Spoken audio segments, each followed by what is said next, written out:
What's going on, everybody? Hope you guys are doing well, and in this video we'll go over every single relevant command and feature that the Cabal SMP Season 2 has to offer. One of the first things you can do when you join the Cabal server is use the claim command.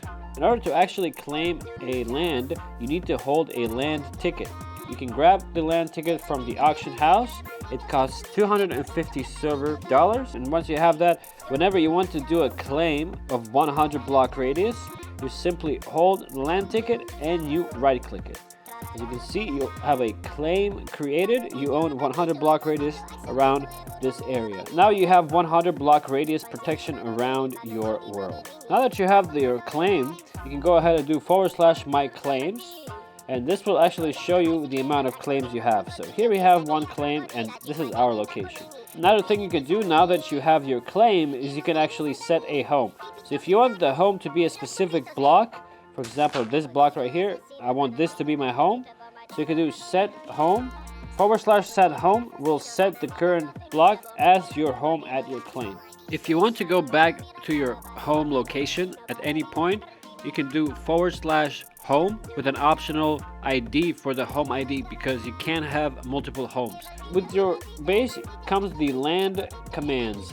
So first of all, you have the land trust. We can specify the claim ID, which is going to be your claim number. In my case, it's 9, because when I do /my claims, it shows number 9. So what I can do is I can do land trust, my claim, and then I can put a player's name, some player.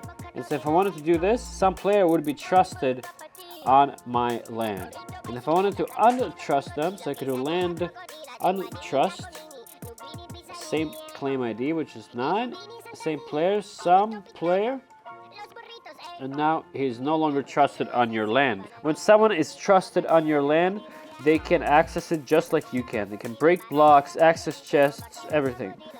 You can easily add people and remove people if you want to build the bases together, or later on if you want to remove someone. Another cool thing with the lands is you can sell them. If you want to sell your land, use /get deed. You would need to use the claim number. Be very careful, because once you get your deed, you can only do that once. You can never get another deed again for this land, so be very careful here. We can go ahead and take this deed and put it up on the auction house. So you can do /sell. The amount is going to be 1, because you're only selling one deed, and the price you want for it, let's say $45. This will allow you to sell this deed for $45. Now, if you look at the auction house, you see our deed here is listed for $45. Another cool thing is someone buys this deed from you, it's also going to free up a spot. Remember, you have 2 slots in your claims by default. If you want to add an additional slot to the amount of lands you claim, you can use the claim expansion slot, which costs 1,000. You can also remove your items from the auction house. So my listings is what you would use, and if you have my listings, you can go ahead and remove it from the auction house. So with the land deed, you can also foreclose it and use your claim ID while holding the land deed. It will foreclose your land. This means that it will get rid of your land, it will get rid of the deed, and it will give you $30. If you look here on the auction, the server technically will buy your land deeds for $30 per stack. Another thing I wanted to mention, so when it comes to teleports, we have a couple of different teleport options and teleport commands, so I'm going to go over them quickly. The first main one is you have your home command. So when you do have a land claim, you're able to teleport home. So you can also use /tpr to request teleport to some player. Let's say Alvis, so you would request teleport and you do /tpa to accept that teleport. You can also use /rtp. This will actually teleport you to a random place in a certain area within, I believe, 10,000 blocks. It's a nice command to use if you just want to explore and maybe go to some different places. Another command is, obviously, we have the /spawn command, which would teleport you right back to our spawn here, where it has a little bit of a tutorial and a simple maze. Another teleport command is the /pvp command. We will go over the PvP arena in more detail shortly, but for now, just know that this is also another teleport command. And finally, a couple more things, so we don't forget, we have the /leaderboard, where you can actually check some of the leaderboards, who are the richest players, who has the most play time, and the most kills. You guys can check this out. We have the leaderboard command. We also added the /alias command. So you can set an alias for your name. This will make it so that you don't leak your Minecraft username. We also have the /claim starter pack command. This one you can claim one time when you join the server. You get a nice starter pack to keep you going. We also have the /toggle HUD command, where you can toggle on and off the Cabal SMP HUD on the right side. So let me go over the PvP. This is the PvP arena from the outside. It is about 100 by 100 blocks width and length, and it's quite tall. It goes, I think, 200 blocks high. So this is for the elytra flying. You can do elytra flying with it, and it's really nice. You can do some smashes with maces or spears. So it's a little bit of a nice arena. Gives you some area, but it's not too big. So it's about 100 by 100 blocks. Now, by the way, I'm using the Evoker's Wing, which allows me to essentially crash without taking any damage. If you guys can get this, I'll go over this in just a minute. This is going to be for the Evoker's Wing, which you get by fighting the Evoker boss. This is the safe zone, so you're not supposed to be able to fight here with other players, but as soon as you jump down, then here's where you are able to fight others, and in case you die, you will not lose any items. You have keep inventory on in this area. If you do end up dying, as you can see, you still keep your items.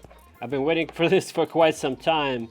Here we go. Now I can show you guys the Evoker boss. So when you type in /boss, every hour there's going to be a time period for about 15 minutes where the Evoker boss will spawn. We recommend just using a bow with lightning arrows, because that is how he's supposed to beat the Evoker.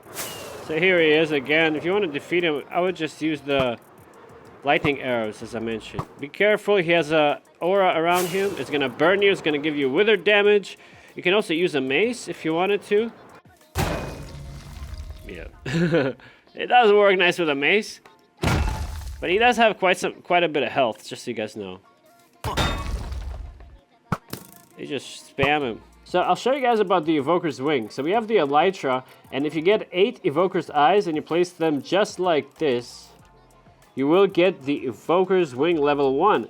Now, you can actually upgrade this to level 2, but doing this once again, if you get 8 more Evoker Eyes, you'll get a level 2 Evoker's Wing. A couple of cool things about this Evoker's Wing is it gives you immunity to damage, and it also doesn't lose any durability. So it's really nice, and the higher the level, the more of a glide speed bonus that you will get, which is really nice. So if you get some fireworks, rockets, let's say, we can show you guys the elytra is actually really nice because, yeah, you don't take any damage. So Evoker's Wing, you obtain it by defeating the Evoker. And you have about a 20-30% chance to get the Evoker's Wing. So in that sense, just make sure that you beat the Evoker boss. And again, as I mentioned before, this you don't take any damage. So if you fly into obstacles, you don't have to worry about anything. You will not take any damage. So really nice one. It doesn't lose any durability, so you can spam this and you're not going to lose anything. Another thing I wanted to mention is the enchantments. We do have some custom enchantments here, if you notice. Took a couple of rolls, but here we go. We have the enchantment Physical Resistance. This enchantment is pretty rare to get, but you are able to get some physical resistance, which means that for our case, we have spears, maces, and swords all deal physical resistance damage. So this means if you equip one of these chest plates, you're gonna take a certain percent less. So I believe physical resistance 1 is 20%, and then you have 30% and 50%. It does stack. You can go over 100%, but there are diminishing returns. So that is the physical resistance enchantments that we have that is useful for PvP. So if you guys want to create PvP armor, make sure you get these physical resistance. You can get them on helmets, chest plates, leggings, and boots. We do have some custom mobs I wanted to show you guys. We do have baby spiders alongside baby skeletons. So let me show you guys here. Baby spider. We also have baby creepers, as you can see here. There we go. There are some baby creepers here. So we have the baby creepers, we have the baby spiders, we have the baby skeletons right here. Also, the spiders can spawn with zombies on them, so we have a little bit of a custom mobs here.